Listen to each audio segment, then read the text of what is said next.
എന്താ പറഞ്ഞു എന്ന് പറഞ്ഞാൽ അന്ന് മുത്തയ്യാപ്പാവ് അദ്ദേഹം 101 കീർത്തനങ്ങൾ രണ്ട് ഭാഗമായിട്ട് 50 കീർത്തനം ഇതിൻ്റെ എണ്ണം അദ്ദേഹം പിന്നെ നോട്ടേറ്റ് ചെയ്തിട്ടുണ്ട്.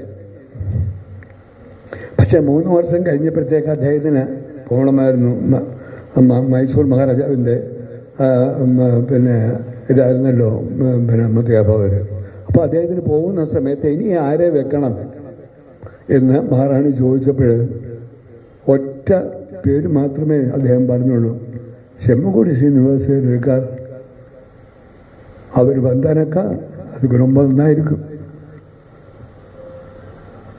അപ്പം അദ്ദേഹം വന്നു. ഇവിടെ കച്ചേരിയൊക്കെ ഉണ്ടായിരുന്നു. കച്ചേരിയൊക്കെ കഴിഞ്ഞിട്ട് മഹാറാണി വിളിച്ചപ്പോൾ അദ്ദേഹം പറഞ്ഞത്, ഇത് ഇപ്പം ചിലപ്പോൾ ഇങ്ങനെ വിളിക്കുമ്പോൾ പറയാറുള്ളത്, എനിക്ക് മലയാളം தெரியாது, இங்கிலீஷும் தெரியாது, தமிழ் தான் கொஞ்சம் கொஞ்சம் பேசுகிறேன்.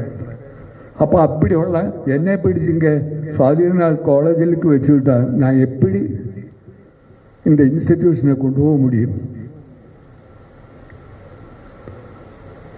അപ്പോൾ അന്ന് മഹാറാണി പറഞ്ഞ് നിങ്ങളുടെ പേര് മാത്രം മതി ഈ ഇൻസ്റ്റിറ്റ്യൂഷനിൽ, ബാക്കിയുള്ള കാര്യങ്ങളൊക്കെ ഞങ്ങൾ അറേഞ്ച് ചെയ്തോളാം എന്ന് പറഞ്ഞു വന്നു. അങ്ങനെ അപ്പോൾ അദ്ദേഹം പറഞ്ഞു, എനിക്ക് ഞാൻ പിന്നെ ഒരു പ്രിൻസിപ്പലായിട്ട് അവിടെ തിരിക്കുകയാണെങ്കിൽ പോലും എനിക്ക് കച്ചേരികളും ബാക്കി ധാരാളമുണ്ട്. അപ്പോൾ അതിലേക്ക് പോകാതിരിക്കാൻ നിവൃത്തിയില്ല. ഞാൻ ഇവിടെ നിന്ന് പോകുന്നു. നിങ്ങളുടെ എന്ത് സൗകര്യം വേണമെങ്കിലും ചെയ്യും. നിങ്ങൾക്ക് കച്ചേരികൾക്ക് പോകാം, നിങ്ങൾക്ക് സൗകര്യമുള്ള സമയത്ത് ഇവിടെ വരാം. പക്ഷേ സ്വാധീന കൃതികൾ പോപ്പുലറൈസ് ചെയ്യാനായിട്ടുള്ള കാര്യം ചെയ്യണം. അങ്ങനെ അദ്ദേഹം പ്രിൻസിപ്പലായിരിക്കുന്ന സമയത്താണ് മഹാനുഭാവന്മാരായിട്ടുള്ള മഹാപ്രതിഭകളായിട്ടുണ്ടായിരുന്ന അന്നത്തെ ഗുരുക്കന്മാർ, മധുര കേശവഭാവർ sir, CS Krishnan sir, Kumaraswamy sir, KS Hariharan sir, MA കല്യാണ സ്വഭാവർ, ഇങ്ങനെ തുടങ്ങി മഹാനുഭാവന്മാരായിട്ടുള്ള